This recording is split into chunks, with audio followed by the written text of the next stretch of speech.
Hello, everyone, and thank you for joining another episode of the Educational Leadership Podcast. We do have another very special guest. Before we introduce our guests, we do want to give a shout out to our sponsor, Ideal Impact. Ideal Impact's giving away hundreds of millions of dollars to public education in the form of a free gift. So if your district needs unrestricted funds, reach out to Ideal Impact.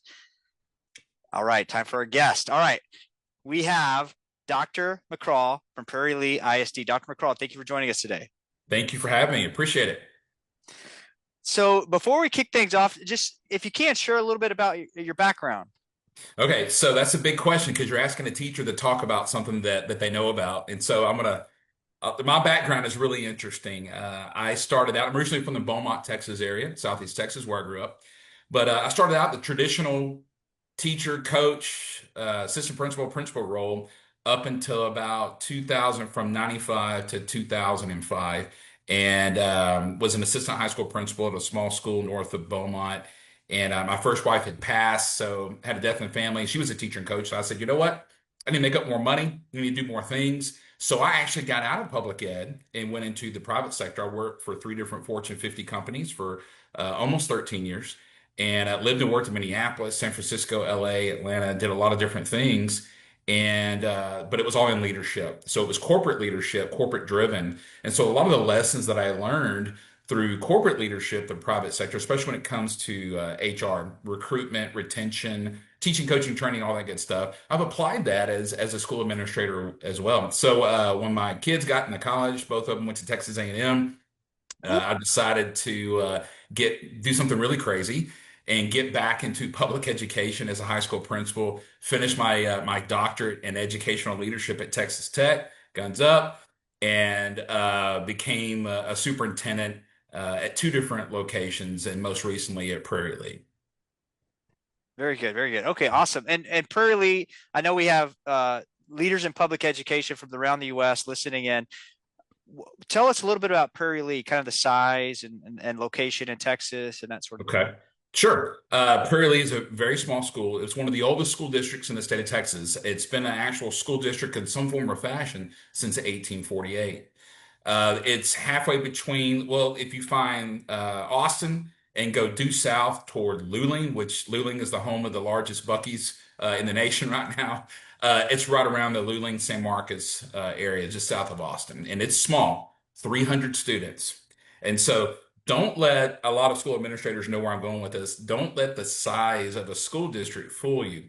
Just because it's 300 versus 30,000, there are significant situations and issues and problems. And somebody like me, you wear a lot of hats.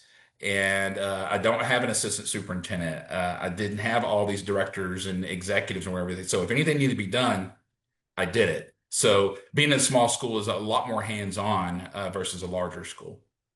I've heard that. Yeah, I've heard of superintendents driving the bus, just doing, working in the Mhm. cafeteria. It's just, it's I've done that actually. Several years ago, we were shorthanded. We were running summer school, and we were shorthanded in the cafeteria. Didn't realize that I think we didn't communicate well with our cafeteria staff because we were providing free meals, breakfast and lunch. And my cafeteria staff was on a conference for 3 days while we were having summer school. And so yours truly went into the cafeteria and cooked up some breakfast. And the first morning I was there, I couldn't find much because we didn't have an order from the supplier. So I made cheese quesadillas for breakfast. And those kids looked at me like I was crazy. They were like, "What are you doing?" I was like, "Hey, if you're hungry, you're going to eat it." And anyway, so yes, I have been one of those school leaders that have actually stepped in line and served in the cafeteria and have driven a bus a time or two. Have mowed and done some weed eating. Last summer, I spent 3 days pressure washing some of the stone and brick around our school. So yes, you got to do a lot as a small school superintendent. yeah, it sounds similar to a small business. As Yes. you grow, you wear multiple hats, and then you expand that and build out the team. Mhm. And I imagine, is the area growing? I mean, if it's close to Austin, I imagine it It growing. is. One thing about Texas, people talk about, Texas is booming. I'm born and raised in Texas, as I mentioned, lived and worked all over the state. Texas is booming everywhere, and it has been for decades. I lived and worked in Austin. I actually worked at Round Rock ISD, which is a fairly large school district north of Austin, back 25, 26 years ago as a teacher and coach. And Austin has been booming. Central Texas, really all of Texas now, even down in the valley. We call the valley close to the border, McAllen and La Feria and Harlingen and those areas. It's been booming for 25, 30 years. And the prognosis is that it's going to continue that way. So Prairie, where our little school is right now, is in Caldwell County, which is right next to Lockhart. And people know about Lockhart because of the barbecue. Is the barbecue in Lockhart fantastic? Yes, it's the best you'll have. It's the best on the planet. But anyway, Caldwell County is one of the fastest growing counties within one of the fastest growing states in the nation. And in our little school, we have two different subdivisions that are master plan subdivisions that are actually scheduled to start this year. One of those subdivisions has about 1,200 homes, another one has 2,500 homes. And so if you look at each one of those homes representing growth, each home is about 1.5 to 1 3/4 children per household. So you can imagine what it's going to do to our little school. And we're already with our strategic plan, we're already planning, 3, 5, and 10 years out for to manage that growth, which we're expecting to go from 300 kids to 3,000 kids in the next 10 years. Wow. Okay. Very good. Mhm. And so I know we got to talk a little bit before the podcast started. What are you passionate about in public ed right now? What's on your radar that you think may be valuable to our listeners? A couple of things. One, obviously funding. We can always talk about funding from the state. The state governments and the federal government have a lot of control over what happens, even locally, even something as rural, small rural school like ours. And so funding is something we're always keeping up with as superintendents. In other words, how are we going to pay for the things that the government says we have to do? And that's something that stresses out a lot of educators. And the second thing is this is a root cause analysis point of view. People talk about an educator shortage, right? That there's been a shortage of teachers and educators, not just in Texas, but nationwide. And actually, my own dissertation, my own research at Texas Tech is concerning that. So the big thing is this: is when you post a job, at this point in time, you're hoping that somebody applies, just a single application sometimes. And if you look at some of Wow. the larger school districts, luckily we had all of our positions filled before May 1st this year, which is good. And our turnover was very low. But the thing that I'm passionate about right now is educator preparation programs. So getting people to become teachers, and they need to. My thing is this: is that our teachers or future teachers need to understand what the job truly is.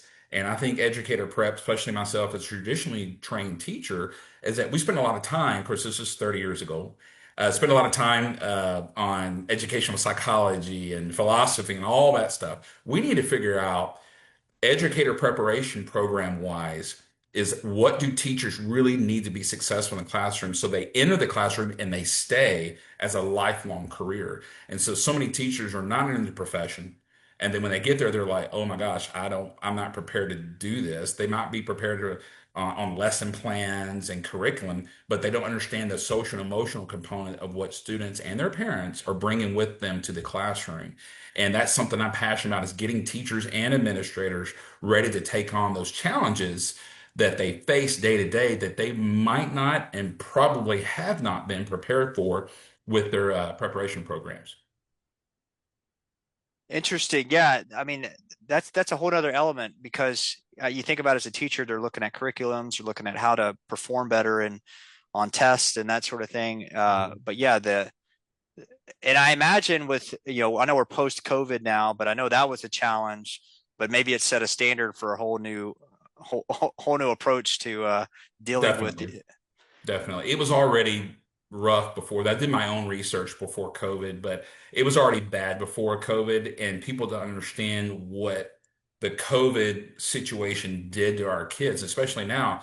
Those kids that were in kindergarten and first grade in COVID are now fifth and sixth grade. And if you look nationwide, that age group, mainly now this year, they're fifth and sixth grade, they have struggled every year in school from not only academically, but they have struggled emotionally and behaviorally all the way through. And now these kids are getting into middle school, and there's a lot of studies and research going on with those groups of kids. But if you look at what's happening, the changes and the adjustments that have been made for lower grades, pre-K, kinder, first, second, those kids are doing really, really well academically. They're on Mhm. track.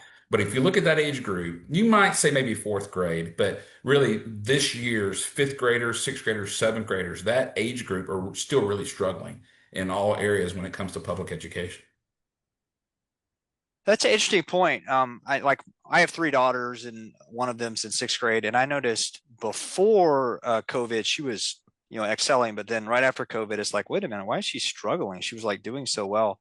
Now we did a lot of like extra training for her and that sort of thing, but no, I completely understand how Mhm. that And would I think, impact here things. in the state of Texas, our government decided to eliminate personal electronic devices and their usage at school. And I think we already had started that at our school last year and didn't have any problems. It was actually very successful. Uh, I think part of what's happening is that there's something to be said about traditional teaching methods. Yeah. People have moved to devices and screens and all this stuff over the last several years. And now people are starting to realize that there's traditional teaching methods. There's something to that. Now, you want to blend obviously technology and innovation and so on and so forth into that. But I think you're going to start seeing a move back toward more traditional lesson planning and traditional methodology in the classroom. Somebody else at one point on the podcast had mentioned that too, that they were going back to hard textbooks, or they're and that makes perfect sense. If you think about relationally as well, just uh, I don't know, there might be a trend where outside of the school, people are starting to spend more time in person versus on social media. And Mhm. I, I guess it's one of those things where it was the shiny object for so long of like, oh, this is so cool but then after you test it for a while, you're like, wait a minute, it's not as, Well, yeah, what I can add to that too is that when COVID hit, it changed everything. And everybody went hardcore online this, online that, Zoom this, all this and all that. And that actual connection people have lost. And with me, when I've interviewed potential teachers or employees that are in that millennial, was it Generation Z or whatever it is, they have a really hard time communicating like you and I are today. And not all of them, but the ones that can communicate well, can hold conversations and organize conversations, I guess you could say. Those are the ones that are getting the job because they connect with the people that they're talking to. So if they're connecting with me, more than likely they're going to connect with their students and their parents, and they're going to be more successful in the classroom. yeah, that makes sense. And it makes you wonder, people talk about technology being a differentiator in so many things, but maybe in the future, being able to talk to people is going to be the differentiator. I think so too. I think so too. Very interesting. So Mhm. what's the future look like for you? What's your goals and aspirations, or what direction are you heading these days? Man, my passion, when people ask me, what do you do for a living? The first thing I tell them, well, I'm a teacher. But I haven't been in the classroom since 2002. But I always tell everybody I'm a teacher first. And I think that has helped me. I know that it's helped me. It's helped me to stay grounded being a school leader. I became a high school assistant principal in 2002, worked my way up, and then, superintendent the last couple of years. And that's helped keep me grounded and well-rounded when it comes to managing my school with limited resources, knowing that it's probably even something that might seem very, very small financially or the financial investment could have a big impact on kids and a big impact on my school. So I think about the most important thing is no matter what I do, I always put kids first in all of the decisions I make. So what does my future look like? I'm actually an assistant clinical professor at Texas A&M Corpus Christi in educational leadership. So I've been teaching as an adjunct professor for the last couple of years, mainly educational leadership, master's level, doctoral level students. And then I'm going to probably at some point do some other things as well. I'm entering the private sector with another firm that specializes in FFE furnishings, fixtures, and equipment. And so I'm still staying centered on helping out public schools in some form or fashion. But I can tell you this, something we mentioned prior to the interview, being a school superintendent, if there's any superintendents watching this, being a school superintendent is a very, very difficult job. It is 100% political. And As you move up in administration, and you go from being a teacher, a coach, to a campus administrator and superintendent, the further you get away from the classroom, the less it becomes the profession of your choice of why you entered it. My dream was always to be a head coach. I wanted to coach college football and all that good stuff. And then I realized the amount of time and money, or excuse me, amount of time and commitment I was putting into that, not really what I wanted to do. And then as I became a superintendent, that superintendent position, it's 100% about working with your board and managing a board. And typically you're working with a school board that does not have any kind of educational training whatsoever. They want what's best for their school. But overall, being a superintendent is a very, very difficult job. I had a friend of mine who was also a retired superintendent recently. He said, and I do quote, being a superintendent is an impossible job. That's that's what he said. And then a lot of people say, well, yeah, superintendents, if you look in the state of Texas, superintendent salaries are public. And some superintendents in Texas are making a lot of money. Well, there's a reason for that. There's a reason that they're compensated the way they are. I did not have any gray hairs until I became a superintendent. So it's a difficult job. It's a hard job. I've got enough years in to retire. And so my passion is teaching, and so that's what I'm going to be focusing on as well.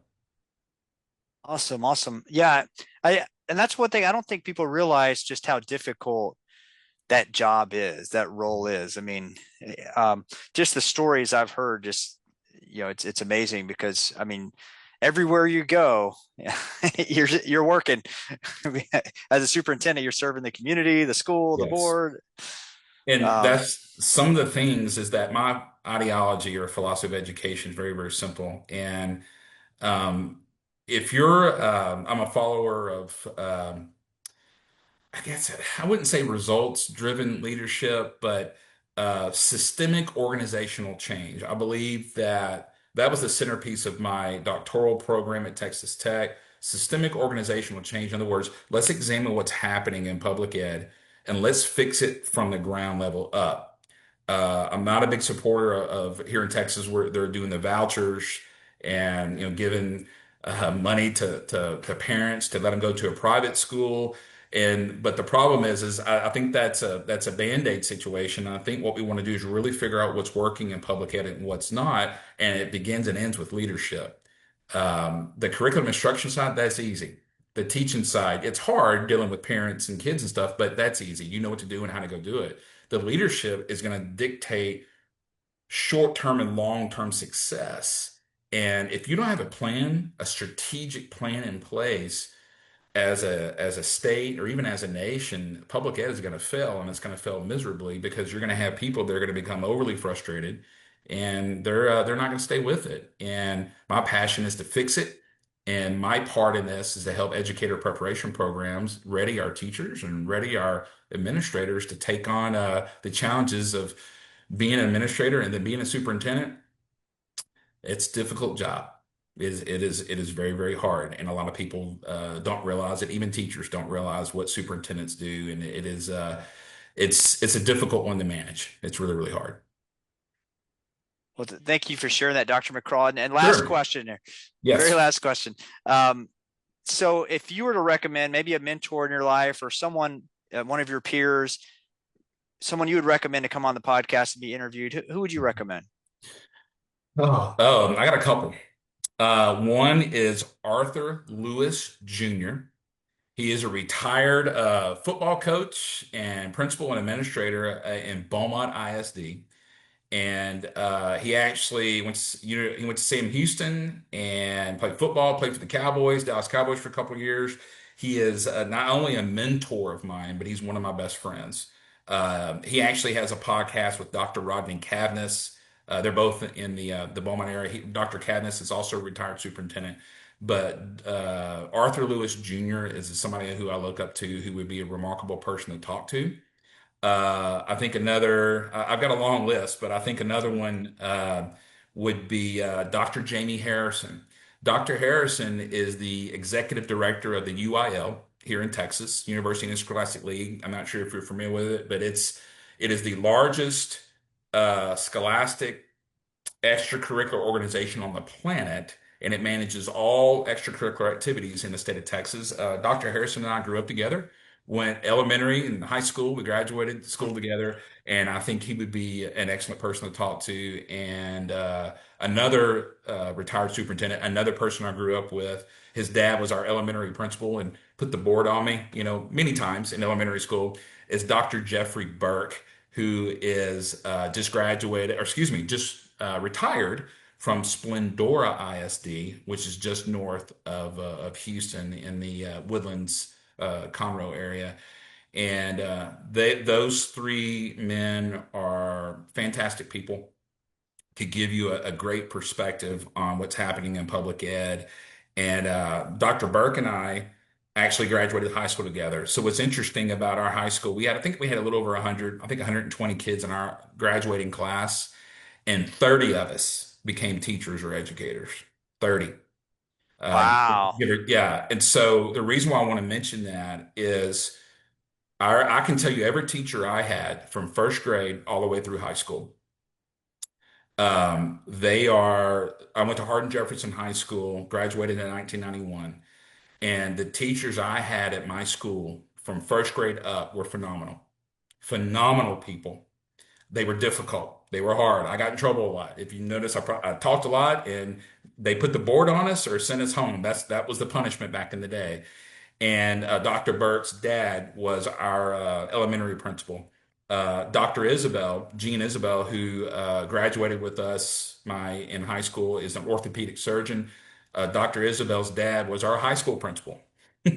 And these guys were basically parents to me and all of our classmates for the whole school district. And we're just wonderful, wonderful people. And the number one, I'll leave you with this, the number one most important influence on me, besides my mom, who's also a retired superintendent, um, number one biggest influence on me my entire life, her name was Marilyn Martin. She is a retired teacher. I made my first B in high school in her French 1 class. Parlez-vous français? Not really, but I tried.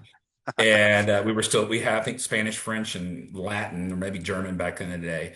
But anyway, Marilyn Martin is a retired teacher and really was the one that challenged me educationally, behaviorally, when I was in high school, and was the most difficult but yet most rewarding educator I've ever been around in my life. And I try to pattern not only my teaching style, but my leadership style from what I learned in her classes. Had her for French 1, French 2, and English 4. And she's a retired teacher. She's on Facebook, and I still text her here and there. And she corrects me on my French whenever I text her French messages, on Facebook. But that list of educators, people that my mentors, and Arthur Lewis, classmates, Dr. Harrison and Dr. Burke, and then Mrs. Martin as the number one educator in my life. Fantastic. All right. Well, definitely reach out to them to get on the podcast. But I got a thought there when you were talking. So I think we just solved the education crisis with getting teachers. You mentioned 30. Mhm. There's something to that. Whatever happened to you going through school that inspired you.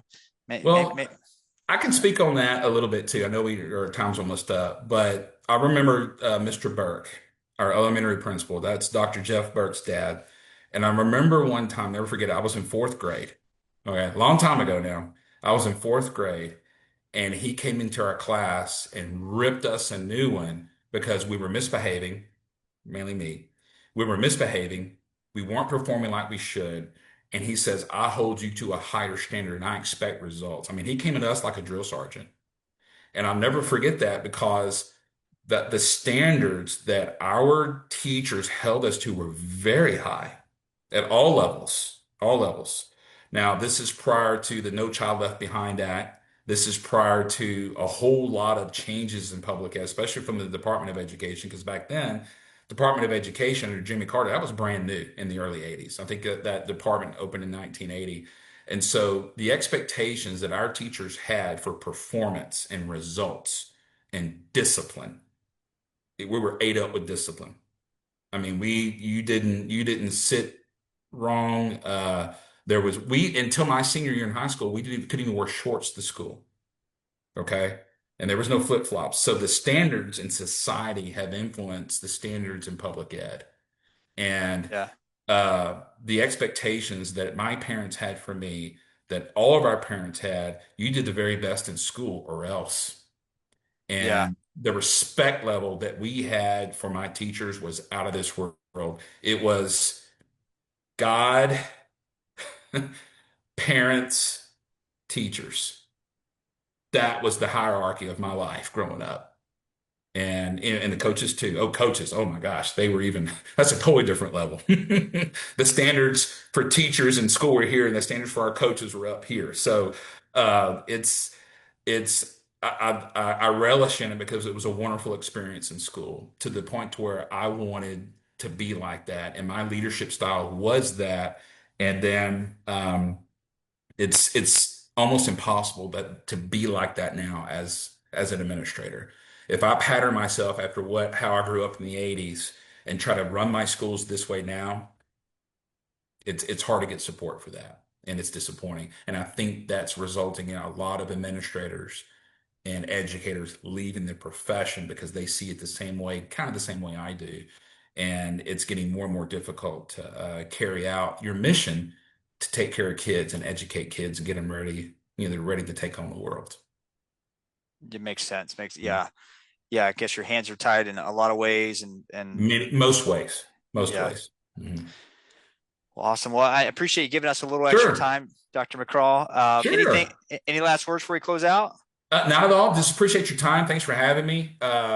There's uh, there's a whole lot to talk about. There's a whole lot to fix. There's a whole lot of things that we're gonna keep taking on as an educator, and I'm not gonna stop or quit. And I'm gonna keep trying to do what's best for kids no matter what. And hopefully, public education you'll start to see an uptick.